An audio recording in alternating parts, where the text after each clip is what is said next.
Fala galera, Trunks, aqui é o Leandro e esse é o canal LabKey. No vídeo de hoje falaremos sobre soluções, assunto de grande importância no nosso cotidiano. Sem perder tempo, vamos ao conteúdo.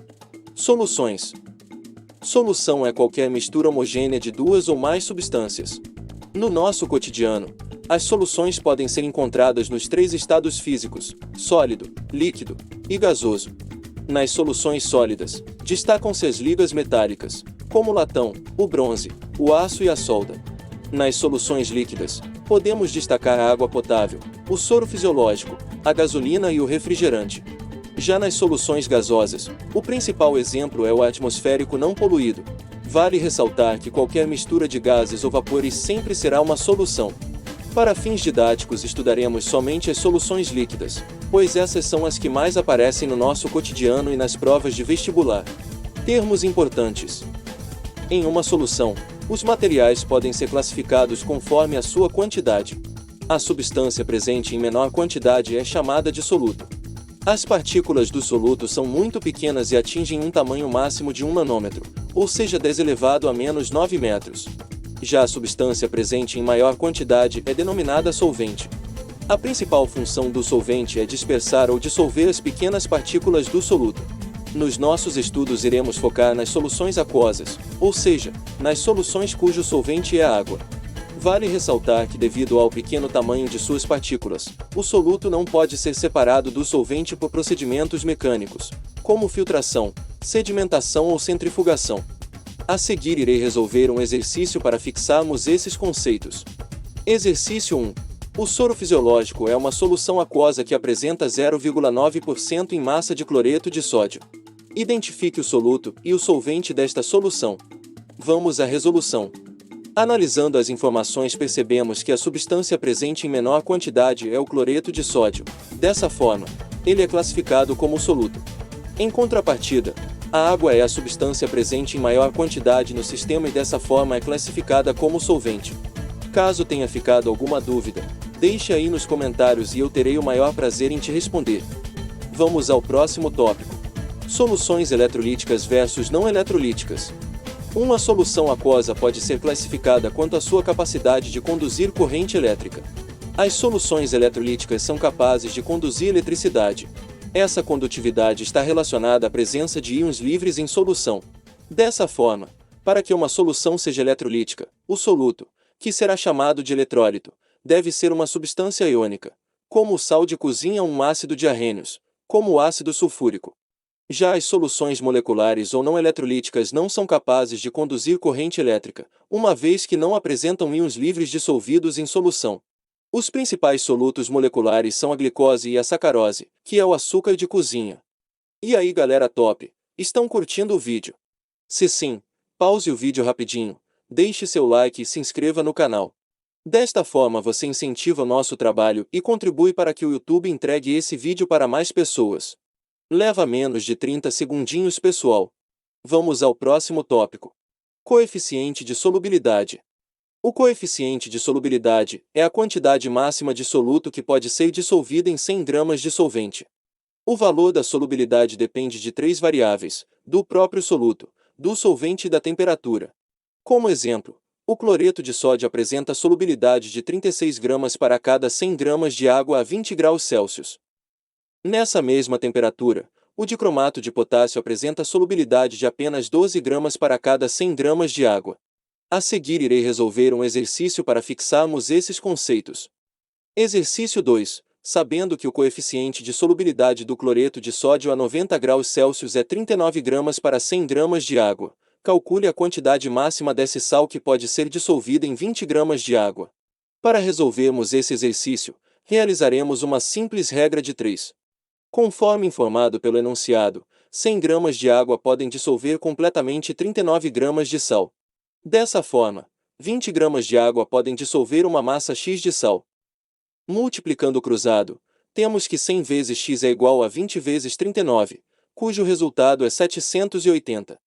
Dividindo-se ambos os lados da equação por 100, temos que x será igual a 7,8. Dessa forma, concluímos que 20 gramas de água podem dissolver completamente 7,8 gramas de cloreto de sódio. Viu como é fácil? Vamos ao próximo assunto. Curva de solubilidade. Curva de solubilidade é um gráfico que indica a solubilidade de um material em diferentes temperaturas. A seguir temos alguns exemplos de curvas de solubilidade. Percebemos que o nitrato de potássio apresenta uma curva crescente, indicando que a solubilidade aumenta com a temperatura.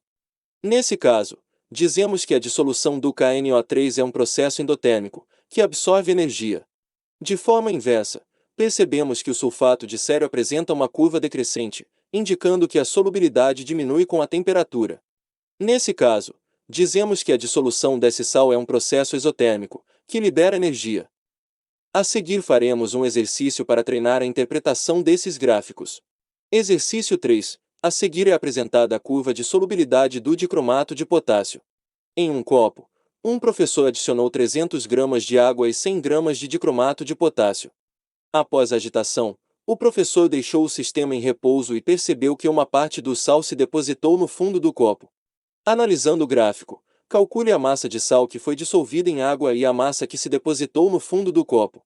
Considere que a temperatura do sistema era 40 graus Celsius. Vamos à resolução. Primeiro vamos calcular a massa de sal que dissolve. Analisando o gráfico, percebe-se que a 40 graus a solubilidade do dicromato é 30 gramas por 100 gramas de água. Com esse dado, realizamos uma simples regra de 3. Se 100 gramas de água dissolve completamente 30 gramas de sal, então 300 gramas de água dissolve uma massa X de sal. Multiplicando o cruzado, temos que 100 vezes x é igual a 300 vezes 30, cujo resultado é 9.000. Dividindo ambos os lados da igualdade por 100, encontramos que x é igual a 90. Assim, concluímos que 90 gramas do sal se dissolvem completamente em água. A partir desse valor, calculamos a massa de sal depositada no fundo do copo. Uma vez que o professor colocou 100 gramas de sal no copo e apenas 90 gramas se dissolveram, concluímos que 10 gramas do dicromato de potássio viraram corpo de fundo. Qualquer dúvida, deixe aí nos comentários. Vamos ao último tópico.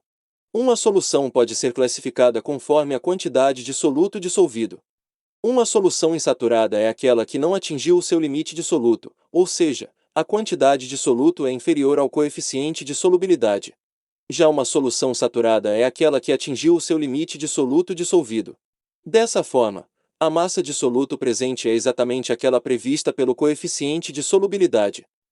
Por fim, uma solução supersaturada é aquela que extrapolou o seu limite dissoluto. Essa solução é altamente instável e qualquer perturbação tende a precipitar o excesso de soluto, formando o corpo de fundo. Uma solução supersaturada ocorre em condições bem específicas e só vamos considerar sua existência quando o exercício indicar. Para finalizar, faremos um exercício para sedimentar esses conceitos. Exercício 4. Um aluno aqueceu uma porção de 200 gramas de água até 80 graus Celsius. Em seguida ele adicionou 250 gramas de nitrato de potássio e agitou vigorosamente. Indique se a solução obtida pelo aluno é insaturada, saturada ou saturada com corpo de fundo. Considere que a solubilidade do nitrato de potássio a 80 graus seja 150 gramas por 100 gramas de água. Vamos à resolução. Conforme o coeficiente de solubilidade, temos que 100 gramas de água dissolvem até 150 gramas de sal. Realizando uma regra de 3, temos que 200 gramas de água podem dissolver uma massa X de sal. Multiplicando o cruzado, temos que 100 vezes x é igual a 200 vezes 150, cujo resultado é 30.000.